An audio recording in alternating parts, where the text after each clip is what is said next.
Welcome, Cynthia. Thank you, Sai. It's good to see you. Likewise, likewise. We have the great privilege and honor to be with Cynthia Hardy today, and of course, in anticipation of the May 13th event, by all means, with the Women Business Collaborative and Andy Simon. And we would be quite remiss if we did not seize the opportunity to get time with you. So welcome, welcome, welcome, Cynthia. Well, thank you, and Sai. Get ready because we're going to talk from the heart. We're going to have some fun. I know you've got questions. I've got a lot to say, and it all centers around catalyzing the future. So I'm excited about the invitation today. Wonderful, wonderful. Let us know, who is Cynthia? What is she all about? And let the world hear your roar, my good friend. I'm a little old girl from Meridian, Mississippi, from the country, who has been fortunate on so many fronts with a number of people behind me, pushing me forward, even when I didn't know I needed help. And I take that very seriously because I've been able to cross some bridges. And I'm very serious about building the bridges, permanent ones that allow people to cross also. And so I do that both with my company, I do it in the fiber of who I am, and I do it in the things I commit to, which includes the Women's Business Collaborative, which is why I'm so passionate about it. I can tell you very quickly, Si, the very first time I got on a call with members, with Edie and with members of the collaborative, I was struck at the genuineness, how embracing everyone was. And when I got off the call, there were emails, phone calls, there were follow-up meetings, and it was all about how can I help you? So it resonated with who I am and what's important to me. And so when I say I'll keep it simple, that really is what it comes down to, whether you're talking personal or business. It's about having come a long way, pushing hard to go even further, and absolutely being convinced that I can bring people along with me. Beautifully expressed, beautifully. And already, I mean, you've mentioned the whole notion of community, the whole notion of humanity as you had that introduction and interaction. Yes, and I don't. One, I think that everything we do has impact and leaves an imprint. And I've learned, and I am convinced that we have to be intentional about it. And Yep. so for me, I didn't know what any of that meant earlier on. So I've kind of stumbled into it. But I understand that when you begin to be intentional and you form alliances and you figure out how it is that you can change, quote, the system in some powerful ways, not through your own individual effort, but through catalyzing, right, Mhm. others, you can get some things done. And it's so important because we've got big issues. And if I'm selfish enough to believe that it's all about me and my world and my resources and my finances and my family, guess what? That is a big part of who we are, but shame on me. It's Mhm. a bigger conversation. So I look for those opportunities and I want to support anyone that's thinking about the larger good. And that can be done in so many ways. And whether you're talking about women in business, where the larger good is about equity on every dimension, whether you're talking about people of color and diversity, equity, and inclusion, where equity and parity are so important. Whether you're talking about people having voices to be able to help those audiences, even if they don't know they have them, right? White males or others. Or whether you're talking about what are the basic tools that people need to be able to succeed? And what does it take to put some firepower behind putting those in place? Those are the things that matter that affect humanity. And so, in some small way, I think about, what's that imprint? What's the impact? And how can I catalyze others and other organizations and other people who have similar interests, and be able then to put all of that together to get some stuff done. Beautifully expressed. And you've really taken us even one level deeper, if you will, because very openly, those are the keywords that have driven the journey of how catalyzing the future came about. My work and others people's work precursor. There's a lot of intentionality. There's wisdom to be manifested through that impact. And it truly starts with a degree of awareness as to Yes. who we are and what's possible together. It absolutely does. And I was so happy to see the conference, and it's one of many I know in a slate of programming. But if you attend, and I will put in a plug, because one, I will say the organization is amazing. And when I say it's about action, it is. And it's Hmm. action that matters, right? 9 key initiatives that are all about Yep. creating equity. But when you then take a look at that focus and then say, what's the programming that we're going to offer? So, when you think about the title, Rethinking, right? Women in Business Leadership, bringing together as a collective, as a collaborative, a number of different organizations to make this happen. It recognizes basically the power of many voices, Hmm. brings together collective expertise from a number of places. It invites people to the table that ordinarily wouldn't have been there. And now you've got so much more firepower to get things done. So that's why I'm excited about it, the conference itself, but it's also about advancing key issues. Hmm. So I go back to those 9 initiatives, and they all matter to me, all of them. So someone who's been a senior executive in corporations, an attorney, an entrepreneur, right? Everything from access to capital to DEI to the Yep. C-suite and board, they all matter, and they matter to all women. And we need a whole lot of people to come together to help us get it done. So yes, thank you for bringing that up. You're most welcome. And exactly to your point, as you mentioned, Edie and Andy, when this came together very openly, the questions and the drive of how do we advance, if you will, a sustainable movement, and that drives that impact, and how do we embrace very openly, and this is on the website and in the conversations, the collective narrative, and really make it ours to share and live together, and truly, truly necessary. So Yes, I think, Andy and Edie are living it, right? yeah. Um, yes. So, your question, Yes, yes. yes. I was going to say, please dive in. Please mention your book by all means, and guide us into some of the things that we want to dive into. Okay, well, you mentioned storytelling, right? And part of the power of catalyzing organizations, having a collaborative, is that you're creating awareness and you're educating, you're engaging people, and you often do that through storytelling. Yep. And so, in my own journey, I've been doing this in various ways. A secret is my very first job was as a news reporter, and that's stayed with me. The power of storytelling, fact-driven or fiction. It's the power of words and the ability to convey thoughts, to influence and move people along. And so the book that I recently released in January is an example of that. It absolutely is a calling card to Pivot Global Partners, my business. And so I'll talk about that, right? And it absolutely is something that I had sitting for 5 years, thinking about doing, but had not moved it forward. It absolutely is something that I'm very proud of because I felt at the time that I had something to say. And it's about leadership development and leadership enrichment and doing it in a self directed way through disruptive learning. Hmm. Now, I can tell you, Sai, that when I was shaping how I would do this, in hindsight, I've learned so much and I still am learning so much about the world of book publishing. But I had the ideas and I shaped those into an outline. And then I was writing odd times for a long time, somewhat in a vacuum. And then I moved it to working with the editor and then the formatting and production piece and the marketing piece, right? So earlier on, the advice I got was, well, it's a business book, and remember, it needs to be under 100 pages, and above all, just make it 5 or 6 key steps that people read and they get in and get out. And I actually thought, I ain't doing that. I just knew that I had something to say that was more substantive. And I didn't want to be constrained by the number of pages. What I wanted to do was think hard about what key messages and why I think it's important, and then find ways to move from a key message to key ways to implement, right, and to Hmm. act.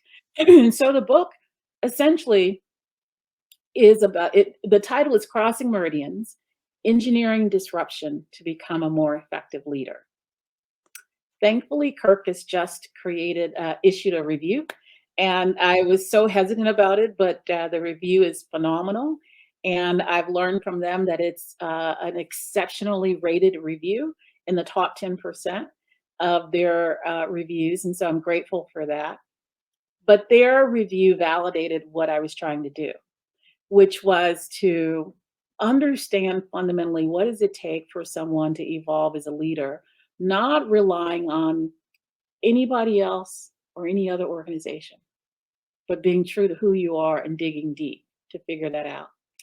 And I thought it was important because having run many organizations, hired individuals, coached them for a long time, mentored them in the context of shaping and rebuilding organizations from scratch or through turnaround and things in Mhm. between. I fundamentally understand the power of what happens when an individual believes they're on an ongoing learning journey and how that can be catalytic in an organization. It could be a founder, right, of a new firm, and they ultimately have a great idea and they're going to scale. It can be an organization that's been around for a while and they're kind of stuck and they've got to go to new heights, and they've got to get unstuck.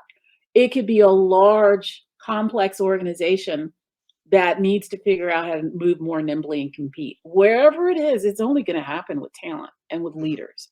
And the more you have leaders that own their own development and they recognize what they're great at, they keep working on some other things, and they're modeling that for the rest of the organization, you've got a dynamic environment because then you are more open as an organization, you're building trust, people will want to follow you, it leads to greater creativity and innovation. Your culture is very different. So I understood and have come to understand the primacy of leadership and developing as a leader, and wanted to lay out in the book, which I do, a method for doing that. And it's something that I talk about as being both a mindset and a method. And it's the melding of the two that's so important. And then I include a workbook there because it's not just talking about it, but actually helping the reader to figure out how do I go about doing this in a way that's right for me. So it's not prescriptive in the sense that it's 5 steps for everybody to follow. It is a method, and then you customize it for you. So that is how I approach business in general. It is what we do in Pivot Global. And Pivot Global is my passion. It's been almost 7 years since I moved from journalism, law, corporate executive to entrepreneurship. And I made that transition because I had been on the side working with friends that were starting organizations and advising them and helping them to develop the product and grow, and I loved it. And at the same time, I had been the consumer in large organizations of consulting services of all kinds. And I understood as the person with the P&L Mhm. who ultimately has the accountability, what happens when you get great ideas and the professionals leave and you're stuck with a deck? What do you Yeah. do with it? Yeah. So I thought about, well, what are the gaps? And if I have business leaders and owners who are clients, what do they need? Well, they need the same thing that I needed running organizations. And that's how we fashion Pivot Global. It's about being at an inflection point, needing to go in a different direction. We have 3 pivots: innovation, which is people and process focused work around new products, services, processes, or significantly improving what you have. And that's about competing on creativity, building resiliency, Mhm. those things that are what I call sexy, but you break it down and really understand where are you, where you want to go. Yeah. And then we have a leadership pivot, which is what the book is all about for certain, where we understand where you are, where you want to go, help you through coaching, leadership development, teamwork to get there. And then we have a DEI pivot, which is a little bit different than maybe some of the typical things you hear, because what we do is anchor that DEI pivot, the assessments and the solutions, in innovation and leadership, because we understand how important those are to making it part of the fabric of the organization Yeah. and not just a splash in the pan at the moment. But that's what we do in Pivot. The book absolutely introduces you to Pivot, but it's a mindset at the same time. Hmm. So I started at the beginning talking about the catalytic power of what happens as an individual leader when you focus on yourself, when you engage others, and we do that within Pivot. We work with a lot of other organizations, especially in the innovation space. We're placed Hmm. right in the center as a thought leader, and that happens because we give as much as we get. So, Inshore, a nonprofit based in Boston that's very much focused on an open ecosystem and a venture studio type concept. InsureTech New York, right? Again, very much focused on tech companies and how you're going to incubate them. We could go down the line, but we are active as thought leaders in these organizations. We certainly are extracting and learning uh, and contributing at the same time. But we believe it's important for us to be very involved, be very present at the table, helping to influence programming and solutions. Again, to have that larger contribution. It's not just a transaction for Pivot; it's about what imprint we're making. So you can just go around the dial, whether it's what Pivot does in our services, the book itself, our mission, lift and raise for the company, which we take seriously, which is certainly raise performance for our clients, but it's about also lifting and raising those in the community. It's all very connected. So if you're at all touching our business, you believe it, you live it. We've got some expectations around what our culture is, and that should be what you experience also in our universe. Very, very beautifully expressed. And there are so many parallels, exactly as you and I were talking, even before we got started, between your journey and what you do and what I've respectfully in the community I've been involved with have done. And, there's things that you call out very vividly. And I want to kind of mention a few things and kind of get your reaction as to how Sure. this unfolds. I love the way that you talk about engineering disruption. We say it's cultivating an experience, but here's where it gets interesting. We use stress as a very specific intentional element, right? To be able to disrupt in the some Yes. micro disruptors and what have you. So there's so much power to it. In terms of pivots, we use focal points as we like to reference them. Very much so this congruency is so powerful. And there's a reason why I'm saying this, because there's one aspect that binds so much. It's a journey. It truly is a journey. Yes. Excuse me. And one of the most crucial questions that I get, and I'd like to pose it, if you will, in our conversation and get your reaction is, Sai, if leaders and organizations, and we deal with both the individual level, the collective or team level, as well as the enterprise, That's if right. leaders are not ready or if leaders are unsure of themselves, how do you help them confront and gain the courage to start the journey and continue? So Cynthia, that's a broad question. I'd love your thoughts there. Well, I'll talk about it on two levels. It's a great question because on the one level, I'm going to take you to the book where in chapter 5 of the book, which by the way you can get on Amazon. Um, in chapter 5, I specifically wanted to take the method and mindset and apply it in today's terms. And I talk about how organizations have a lot of pressing issues they're dealing with. The world doesn't just stop at the door of the Hmm. company. It comes in. Why does it come in? It comes in through people who are living these experiences outside and they bring them in.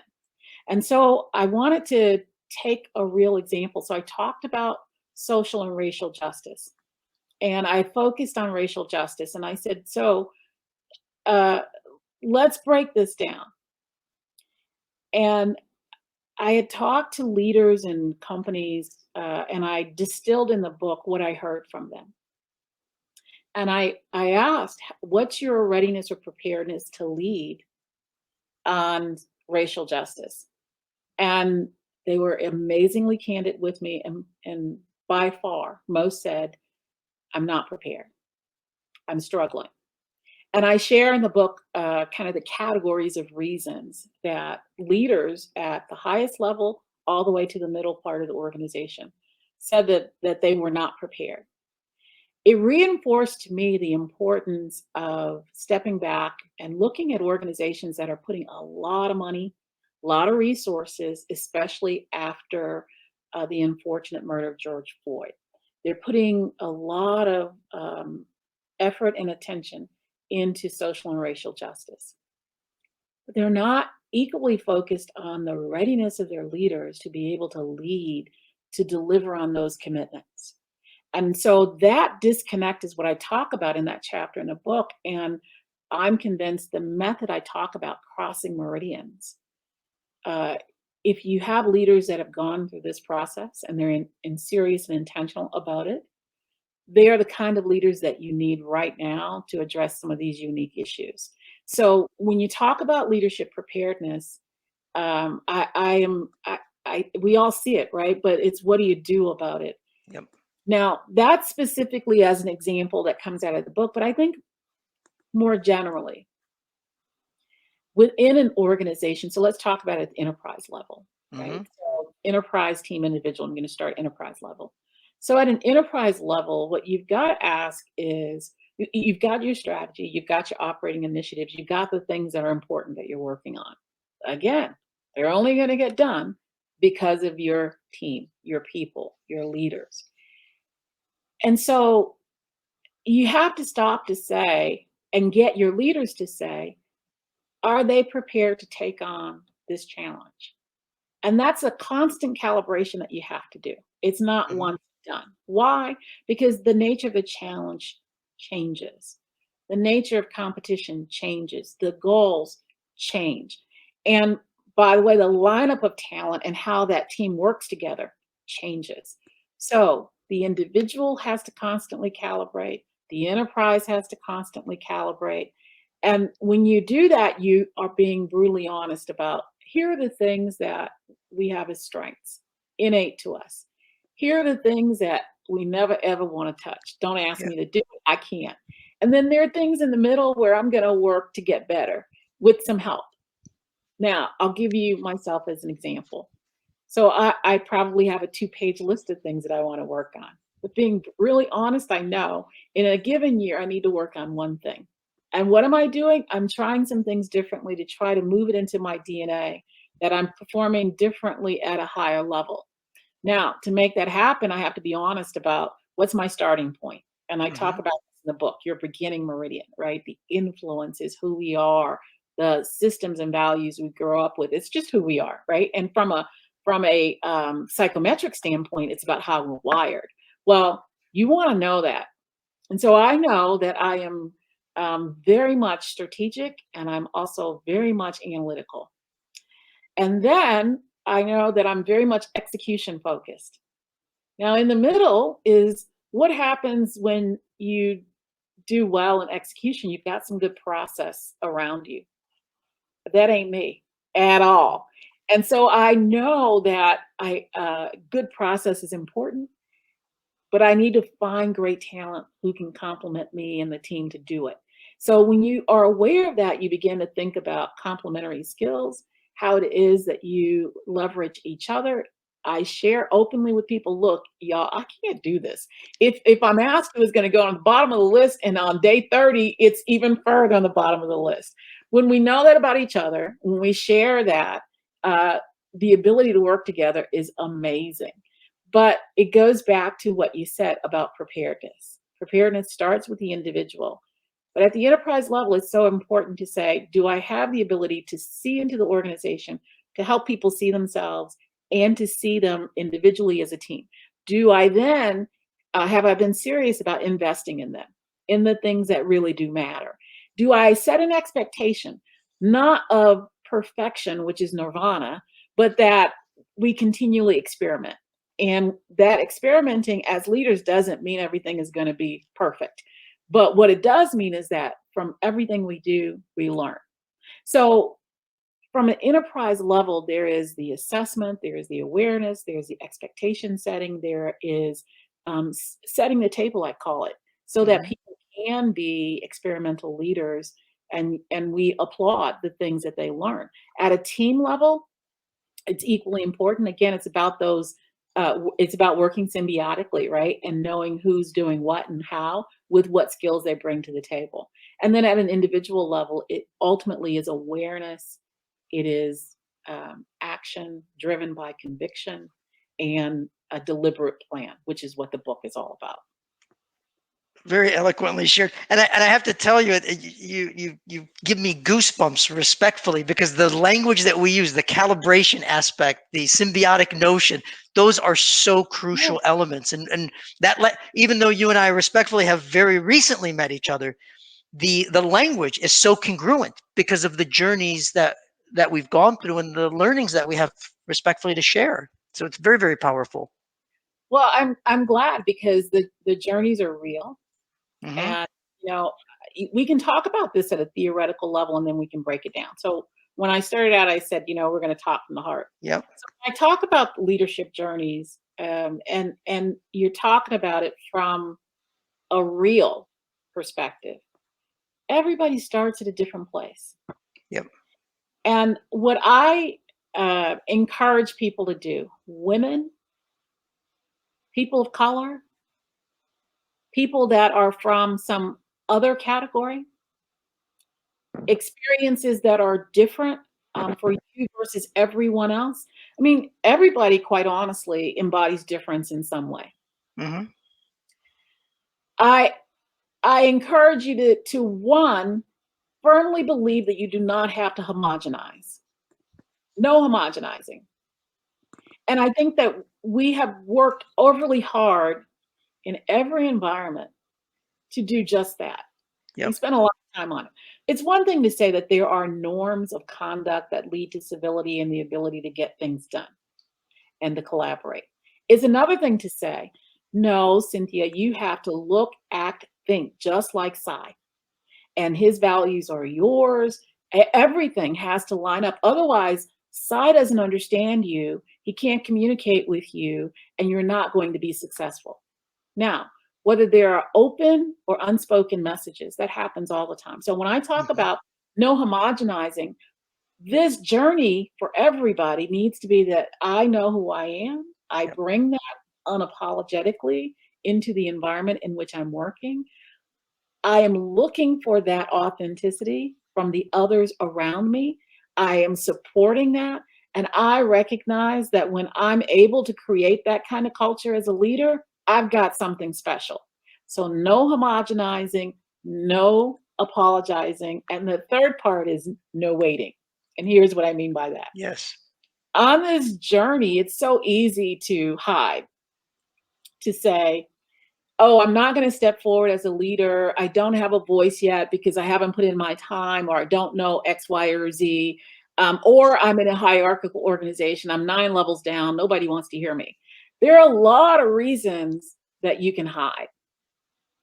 And I challenge organizations, one, don't let your folks hide and don't set a culture where that's possible. And Hmm. two, as an individual leader, my gosh, why would you want to do that? Right?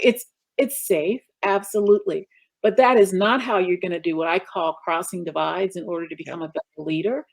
And quite honestly, the best ideas, the innovation, what I call the organizational bravery, it doesn't take 10 years and 15 years to come. It exists the moment you're walking into an organization. So when I'm working with leaders, I'm asking them, why is it that you're letting people hide? Why Hmm. haven't you found a way to harvest what everyone can bring to the table, regardless of their tenure, regardless of their position? Because when you do that, their journey is celebrated and you get so much more out of it. So on that journey, which we're all on with a different starting point, no homogenizing, no apologizing, and no hiding are what I really encourage people to think about. Beautifully said. And those aspects require so much in so many ways. And the reason I say it that way is, to, if we homogenize, as I like to say, it takes the life out of the organization. It Yeah, literally sucks the life out of the organization and the individuals, and everybody loses at that point. At, that's and then people begin to hide, and it manifests in different ways. The question that really begins to come about: are leaders prepared not only to go on the journey, to make the hard decisions, to take the hard actions, and leaders from every vantage point. And it takes an act of courage to make some of those decisions and enact them. And I share very openly, Cynthia, There are some leaders that I'll give a very, very quick sort of example thought and genericizing it. They're not willing to make the hard decisions or take the actions that are necessary for the greater whole and have the positive impact that's necessary because it would make them feel bad and they couldn't sleep at night. Right. And those are very, very real conversations that manifest, as you and I know. They are real, Sai, and they play out in different ways, right? Um, you can be an empathetic leader, have tremendous feeling and care and concern, and be very focused on where you need to go at the same time and make the hard decisions. And it doesn't mean that you can only do one or the other. You can Hmm. do, in fact, to be an effective leader, you have to do them all. Yep. And that will mean at times that you won't feel great, um, but you're going to be balancing a number of things when you make a decision. And there are times when, as a leader, you will go against the grain. I gave the simple example of the book, right? Where I was told to do it one way and I had vision and I had conviction and I was going to do it this way. Why? Because I knew it was right for me. So multiply that in an organization, whether you're a founder in an organization, you're in an organization that's high growth and you've got to do some things differently, a lot of maybe acquisition going on and you've got to integrate cultures and that hasn't happened well, or an organization that's very solid, but it's gotten stodgy, right? And you got to shake it up. Whatever that situation is, you're going to have some really tough decisions and you're going to make some calls that everybody won't agree with. And that's okay because you need them to align. And I say to people, I need you to respect the process that I've been asking you what you think, that you've been heard, and what you think has fully been taken into account. But that is the case for 10 individuals. So I'm going to make a decision, and I'm not going to expect that you agree with it. My expectation of you as a leader is that you align behind it. And what that means is when we walk out of the room, you say to anyone that you fully support it, and you do, and you're not talking out of the sides of your mouth about it, and you're doing everything you can to make sure we're all going in the same direction, right? So when you are dealing with a tough situation, sometimes leaders are frozen because they think people need to agree, or they're not quite sure how people are going to handle it if they disagree, right? So there's a way to work through that. But I also will take you back to the DEI example. And I think about a client a couple years ago who fundamentally knew coming in as a new CEO that they had some real brokens in their organization. And the assessment, if you will, which was the real honest conversation about what's going on, Hmm. breaking it all the way, showed that there were some ugly things happening. So those things certainly presented culture issues, liability issues, Yep. potentially. People, your reputation gets out, right? And it gets ruined in the recruiting community. So now you got a workforce issue around hiring and certainly around retention. On so many levels, all of these things became multiplied. And Hmm. so for this CEO, it was, you could do nothing, which is the safe thing. And the organization has basically taken that approach for some time. And by the way, you're not quite seeing enthusiasm around doing something different. In fact, you've gotten advice to just leave it alone. Hmm. Fundamentally, though, you believe the organization won't be able to thrive or compete, be a responsive corporate citizen, or have a future if you don't figure out DEI and understand how to unravel some of the badness and then reset. I Yep. said, so quite honestly, that's a multi-year path. You may not have supporters in place today. It's up to you to decide what you want to do. And it's much more difficult to decide, yes, I'm going to make change because everything seems intractable. But there is a way to do it. And that is that you, one, ask for help. Hmm. It doesn't have to all be you because it can't all be you. You've got board, you've got senior leaders, you've got customers. I mean, you start thinking about the stakeholders and you then think about how it is, again, that you can catalyze what you want to do. Assessing where you are, being thoughtful about the vision of where you want to go, and then breaking it down in steps to move the organization along. But if you don't have the vision, if you don't have the conviction, starting with you and some staying power, Yep. it's not going anywhere. So it was a very real example of a very difficult situation that exists all the time. Someone fundamentally knows this is the right thing to do, that the business requires it, that beyond business, it is absolutely what should occur. And it may be that you've got some real opposition and maybe not much support. Yep. What, on the one hand, I say that's what we get paid to do as leaders, but it Yes. also is about how it is that you can think through your journey, having that journey become a vision, having conviction behind it, and then breaking it down so it becomes simple. So Mhm. other people see that, they believe it. They can be skeptics. That's all part of it, right? Because there's an Yep. education process. But again, how do people see themselves as part of the change? If you keep that in mind and break it all the way down to say, this is why you are important. This is what you do in this organization. If you're able to make a couple of tweaks, and this is what that looks like, let me explain to you why I think it's so critical. And let me tell you the impact that you can have.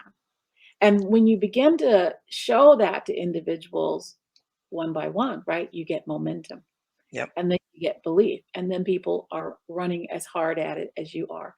But again, it does take time and it does take conviction tied to an overall vision. So I'm so glad you asked this question Yeah. because it shows up in different ways in Yeah. management decisions, daily decisions, absolutely. Whether Yeah. it's about, allocation of capital for certain investments that need to be made, talent and what you want to do, strategic decisions that are getting made, right?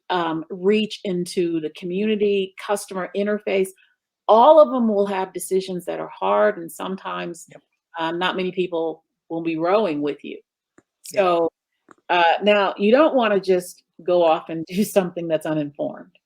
So I do suggest that people are be very thoughtful about understanding where are you, what is your starting point, and then be very thoughtful about what it is that you're willing to sign up for, because now that begins to set the stage for your vision. And then deciding only the two or three things where you want to be above everybody else in capability. And for the other things, it's okay to be at table stakes, right? Where everybody else is. But you can't be excellent at every single thing because the ability to invest in that way doesn't exist. And it's just not going to happen. But you do decide there are one or two things where you're going to be extraordinary and you're going to invest to get there in tools, time, talent, right? Operating model. And when you make that decision, you know that it's going to take some time, but what you're able to do is experiment and show some wins and keep going. And that's what we do within Pivot, right? We work with our clients on that mindset Yeah. and on the method that allows you to show wins to get you to the performance and the goals that you want. Eloquent again as always, and definitively the experimentation aspect is very key. Truly, Absolutely. truly key. And as you said, balance, if you will. One of the key words that we've honed in on, it's an integrative balance that we say you're on the edge, and that's a key aspect that perpetuates the whole experience, if you Yeah, will. So, I know we've kept you for a very long time, but I want to ask one more question before we let you go, if that's all right, Cynthia. sure, If absolutely. my dear friend, what wisdom do you want to leave us with? Just sort of parting thoughts, and then I'm optimistic we'll have more conversations together. But parting thoughts for now. Yeah, I would say to our community of people who are very much like-minded to think about in every instance how we can win together. I think it's so important. And in our business, it's lift and raise, and everyone has a way to think about it and then to actually live it. I think innovation is important. And thinking about that at a personal level, when I talk about engineering disruption, right, to become a more effective leader, that's about innovating Hmm. individually. We see it every day in business, and I think it builds the ability to grow, to scale, but it also builds resiliency. And I think that's important at the leader level and the organizational level. I would say that in general, we have a responsibility as if we go back to what we talked about earlier, the journey that we're on, the impact that we have, the mindset drives us, and it's so important to always calibrate and reset our own mindset as leaders. I think in the end, you always have to hustle, especially as entrepreneurs. Hmm. And when I talk about hustling, that is absolutely working hard, but it's also working really smartly, which leads me to the whole conversation about making sure that we ask for help. Organizations like what we're talking about here help you figure out more direct routes for being able to ask for help and to be of assistance to someone else because it does, again, need to go back and forth. And then the power of networks. I think people underestimate how important they are, and we know so many people who often are willing to help if you just ask them specifically for help and help them to see how they can help you. They will. But more importantly, I think those networks are so powerful because it is through them that we're able to galvanize others to help others. I talked about at the Yeah. very beginning those bridges that we build and how important it is to build permanent bridges and to bring others along. And the networks allow you to do that. Asking for help allows you to do that. Hustling all the time, right? Allows you to do that. And then in the end, being nimble to know that whatever you come up with today, it's great today.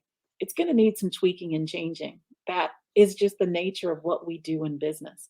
And so understanding that individual flexibility, organizational flexibility that allows us to be nimble is so important. And the things I just described all lead into that. So that's it. So I could talk all day because I'm so passionate about all of this. Yeah.